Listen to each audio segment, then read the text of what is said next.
Dans une pluie battante de ce 1er janvier 2026, jour du Nouvel An, le vice-premier ministre, ministre de l'Intérieur, Sécurité, Décentralisation et Affaires coutumières Chabani Louko a effectué dans le cadre de l'intensification de l'opération Ndobo une tournée d'inspection dans les différents commissariats urbains de la ville de Kinshasa. Cette descente stratégique visait à s'assurer de l'effectivité des dispositifs sécuritaires mis en place pour garantir la quiétude de la population quinoise durant la période des fêtes des fins d'année. À cet effet, le vice-premier ministre avait instruit, lors d'une réunion, la police nationale congolaise de la ville-province de Kinshasa de renforcer les patrouilles en vue de traquer les présumés Kuluna et autres braqueurs troublant l'ordre public. C'est ainsi qu'en ce premier jour de l'année 2026, pendant que la population célébrait la nouvelle année, le patron de la sécurité nationale a effectué une ronde dans plusieurs commissariats urbains de la capitale. La tournée a débuté dans le commissariat urbain de Mongafula, où la police a présenté au vice-premier ministre 45 présumés Kuluna interpellés lors des patrouilles. Le premier groupe, j'ai essayé de vous expliquer qu'ils ont été reconnus par leurs victimes parce qu'ils ont opéré à visage découvert.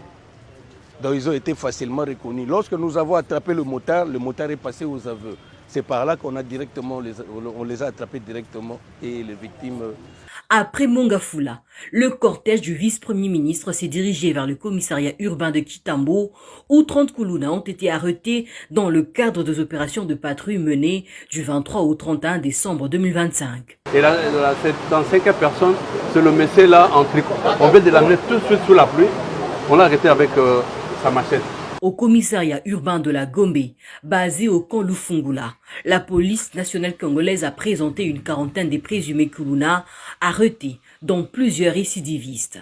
Dans le district de la Funa, précisément au commissariat urbain de Kalamou, 51 présumés bandits, dont des Kuluna et des braqueurs, ont été également présentés au vice-premier ministre.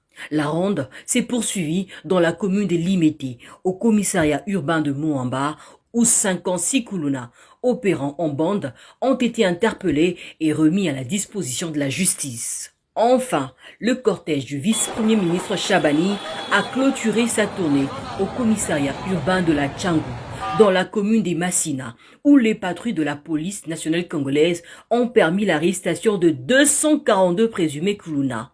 Ces gens de pratique-là a découragé ça pour permettre à la population de fêter calmement. Et lorsqu'on arrête une personne, c'est à ce moment-là qu'on saura que ce monsieur, il est soit un civil, soit un criminel. Les armes que vous voyez là, ce sont les armes que portaient ces gars ici. À l'issue de cette opération, plusieurs habitants de Kinshasa ont exprimé leur satisfaction, saluant ainsi une initiative ayant permis à la population de passer les fêtes des fins d'année dans un climat de paix et de sécurité.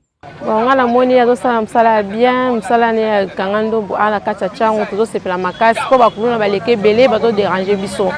Dans Zamba Pambola, ministre na biso l'intérieur Zamba Pambola ministre intérieur na musala osala musala osala malam po opération ndobo ezala po na opération pe ndobo wana osala pe malam po bato mabe pe bazo kimaka et puis moi kimia pe ozala kati posto ba batiki ke to ya mabe ezo mata soupe makasi les batie bango na kati nini bon fait le koleka malam po pe to bana ta lobby pe moi kimia ngo pe ezaki na ba quartier.